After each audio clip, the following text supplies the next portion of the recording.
我很爱这个路，美国没有这儿的路那么老。 A miracle encounter unveils the dream of Hope Justman and the ancient Shu Road of Sichuan in 2001.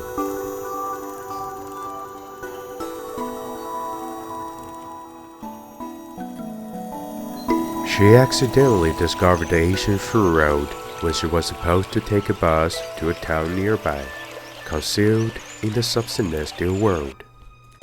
My first feeling was surprise, and then very, very glad that I found it, because I loved it that nobody found it but me.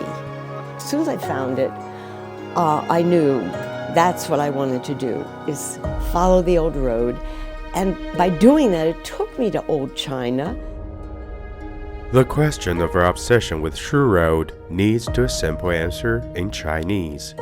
我很爱这个路，美国没有这儿的路那么老。 Everything exists here is nothing but pure desire for her.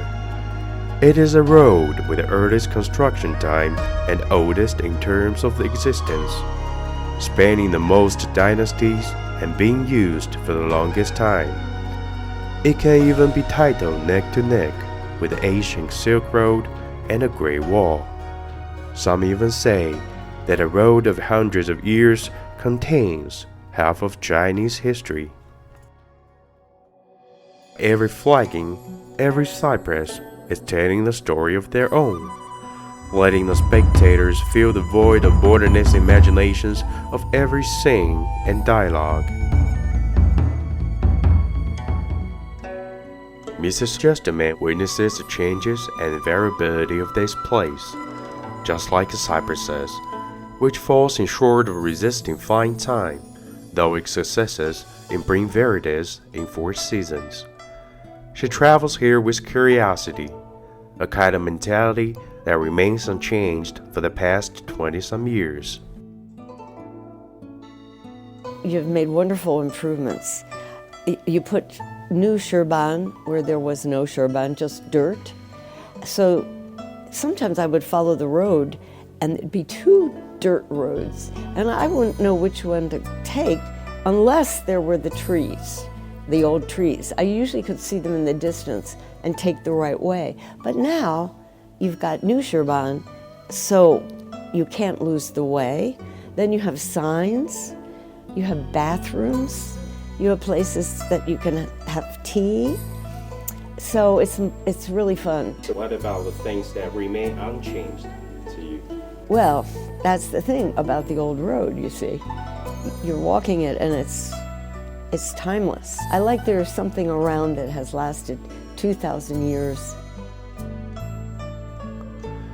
She was captivated by the thriving trees that are thousands of years old. She was also regretful of the dying of a 2,000-year-old tree. It feels like losing a beloved vita. Yeah, I guess that's about their lifespan. And I just think of all the things that tree has seen. Liu Bei, Zhuge Liang, I mean, I'm sure they went right by him.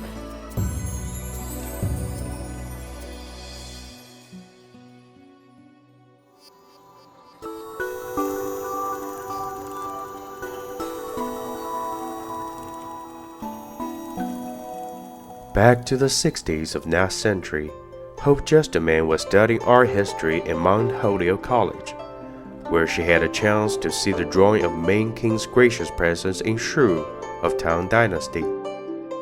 After her retirement, she came to China alone at the age of 54.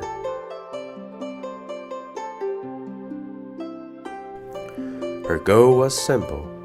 Why not introducing the Shu Road to more people if she loves it, and then make everyone fall in love with this road? There are many world travelers in the history: Shishaka in China, Tocqueville from France, Marco Polo in Italy. It's rare for someone to travel to one place 24 times consecutively.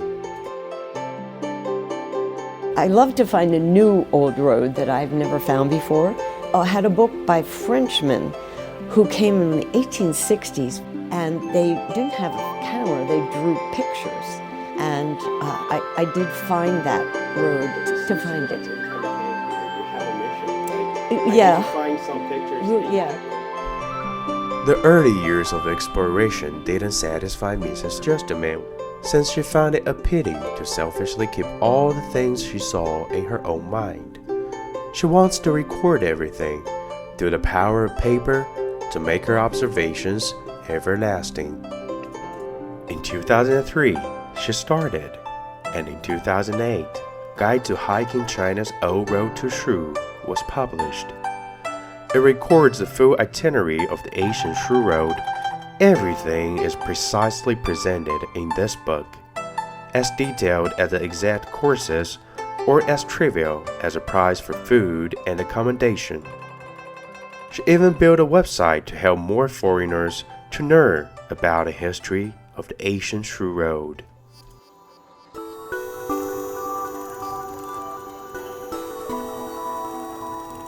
I felt very, very good, and Can you record the pictures when you first planted?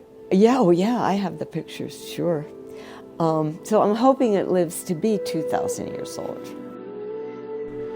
This time, Mrs. Justman decides to plant 2 more trees for her friend. Maybe 20 years of discovering China has taught her some Chinese philosophy. Sometimes, actions are louder than speeches. He's Chinese American, and he came on my tour with his friend, and he was just so impressed by the Shu Dao. He had planned to come again this year with his wife, because he told his wife all about the road, how beautiful it was, and then she wanted to come. I mean, he'd paid for the trip, everything was all set, and then his wife got cancer. But I thought it would mean so much to him to have a tree planted. To me, that makes them a part of the road, and it's a good feeling to be part of such a nice thing. Along each trip, Hope Justman keeps explaining the history to her companions along the Shu Road. Though she has done this multiple times to different groups of people, each time there will be new discoveries. I love it. I will very much treasure my passport. I think it's much prettier than my American passport. 通关。谢谢。 When being asked about her preference between Western and Chinese philosophy, Mrs. Justman surprised us with a quick answer. Chinese art is my favorite. I liked Greek and Roman art a lot, but it's very focused on man, you know, statues of men. It celebrates man. But Chinese landscape painting of the Northern Song, which I saw in an exhibit, celebrates nature and the mountains, the things that last forever. Way down here, a little tiny man and a couple mules. So we're kind of arrogant when it comes to nature. I think the Chinese are more sensible. Speaking of philosophy, it comes interesting that her name has the exact word of hope. Maybe that's the reason for her existence to this place for the past 20 years. Everyone needs hope to make life better and deserving.